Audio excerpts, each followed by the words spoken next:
ఏందనంటే ఎవరి గొడవలకు పోడు, ఎవరితో డిస్కషన్ ఉండదు. తనొచ్చాడ తన పని తను చూసుకుంటాడు, ఇంట్లోనే ఉంటాడు, ఎవరితో లేదు అని చెప్పేసి అన్నారు.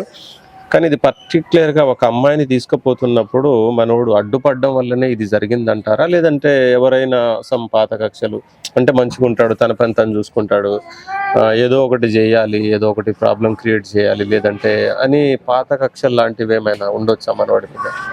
అట్లాంటిదైతే ఏం లేదు. మా తమ్ముడు గురించి చుట్టుపక్కలంతా చాలా మంది ఎంక్వైరీ చేశారు. ఎక్కడ గొడవలకెళ్ళాడు. బేసిక్‌గా 6 మంత్స్ నుంచి హైదరాబాద్‌లో నాతో పాటే రూమ్‌లో ఉన్నాడు. ఓహో!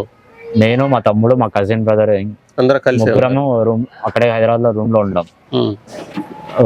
వాడు కోచింగ్ తీసుకుంటున్నాడు అని చెప్పి మాతో పాటు ఉన్నాడు. కోచింగ్ అయిపోయింది. యాక్సెంచర్‌లో జాబ్ వచ్చింది మా తమ్ముడికి. రేపు ఈ పండగ అయిపోయిన తర్వాత ఆఫర్ లెటర్ రావాలి. దానికోసం అని చెప్పి హైదరాబాద్ వచ్చాడు. హైదరాబాద్ నుంచి ఖమ్మం వచ్చాం పండగకి.